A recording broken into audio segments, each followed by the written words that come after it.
Hello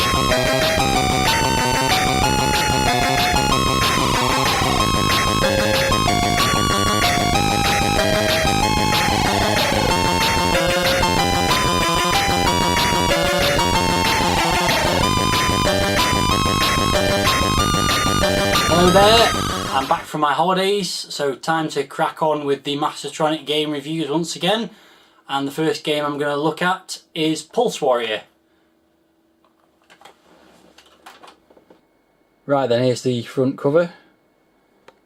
It's the later style Mastertronic packaging with the black logo up the side.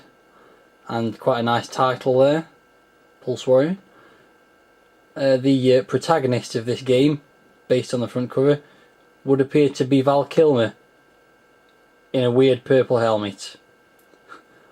Less said about Val Kilmer's purple helmet the better, I think, really.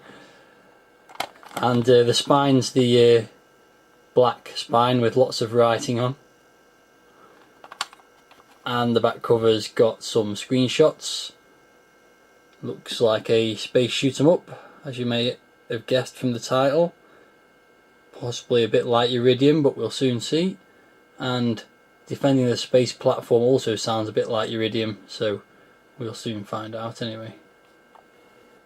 Inside the packaging we've got lots and lots of text about what you're supposed to do in the game, which, if it is a shoot 'em up, seems a bit over the top. And then inside we've got yet more text,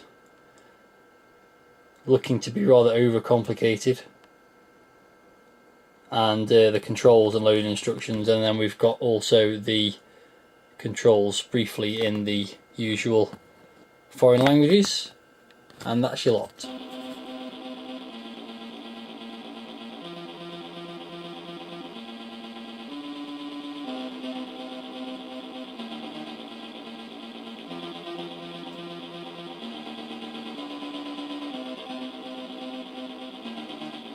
Here's the game then, and no title screen to speak of. There's some music, which is pretty decent,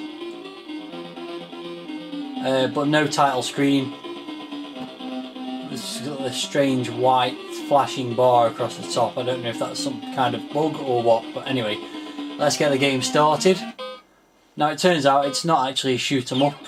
It's a kind of strategy game, and the idea is I'm controlling this grey blob that's moving around in the middle of the screen at the moment, and you've got to deflect these pulses, the little white things that are bouncing around, into this lens thing at the top, the black thing, and eventually when you've put enough of them in there, you then have to try and destroy this stage of the spacecraft by directing them into this box at the bottom, the black box.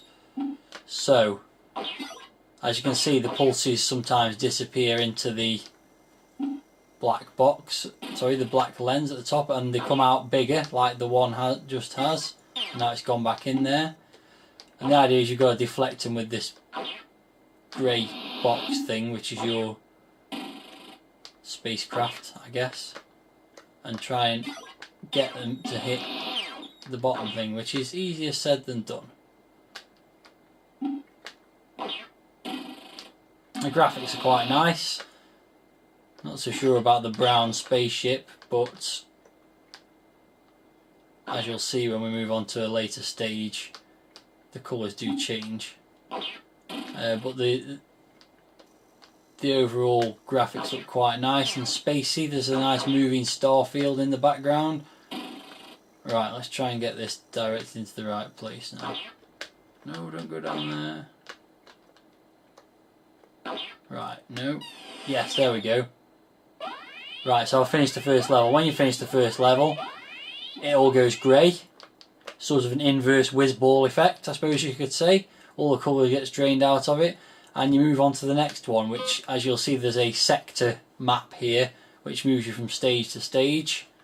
So I'm now on stage 2. You can move freely between these sections, by the way, just to demonstrate that.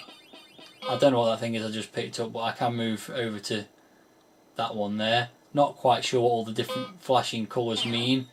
Possibly something to do with the difficulty of each stage. And there's also these numbers, which I also don't know what the reason for those is possibly that's the number of pulses you've got to get into the lens. Let's give that a try. So this one wants 4, if that I've just read that correctly. The things moving around, by the way, are not baddies. They are droids that are working on this spaceship that you're defending. And if you run into them, you die. So try and avoid those. So I'll try and make a...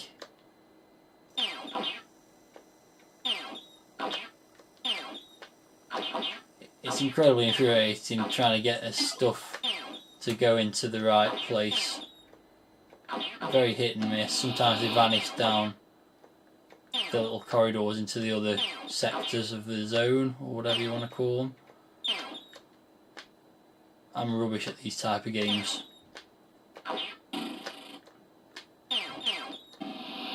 I've got no idea whether I've done enough now to try and make the thingy. Let's give it a go, trying to get it into there now. Nope, still not long enough yet. I think that was 3, so maybe the 4 is... Right, that is the problem when it goes back in the lens. You have to start all over again, I think, which is very annoying. So yeah, it's not a shoot 'em up, so points I suppose should be given to them for coming up with something. There we go, I've got 4, so that is 4, maybe it was 6 in the end, I don't know. Anyway, that one's done. Points should be given to them for coming up with an original idea, I suppose. But the idea they've come up with is frankly frustrating and a bit boring. The sounds are very mediocre. Despite that nice title tune, there's basically just some explosion-y grinding noises and a few sort of spacey, plinky-plonky type sounds, none of which are very interesting. As you can see, the colour scheme has gone to a horrendous yellow and green combination here. Seems to be... Oh, there you go. That's that level done. So I've now got multiple choices. I could go up and go to this one.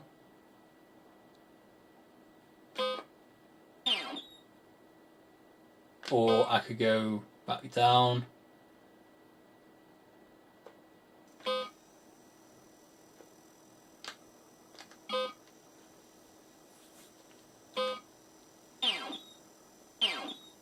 That one looks really complicated. Let's go back up.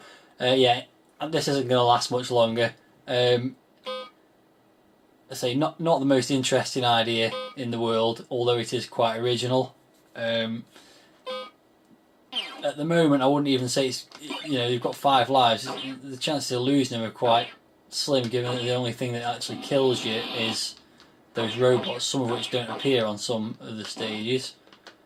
So it doesn't seem to be that challenging at this point, and I really haven't got the patience to continue playing it for much longer either, to be totally frank. So that's pretty much it. Boredom has pretty much already set in for me. Let's just try and complete this one last stage, maybe. I've got some points. It's a high score type thing. There's other things going on along the top of the... That's just going to go straight in and kill that, surely. Yeah, that was easy. There's other things across the top of the grid across here. I've got no idea what they mean. There's various numbers which seem to be going up and down and left and right and who knows what. So whatever they mean, I've got no idea. It's all gone grey, which just signifies the rather dull nature of the game. Worth $1.99 if you like this type of game. If you're a bit more of a cerebral person rather than just wanting to blast stuff, then yeah, it's not that bad I suppose, but not for me.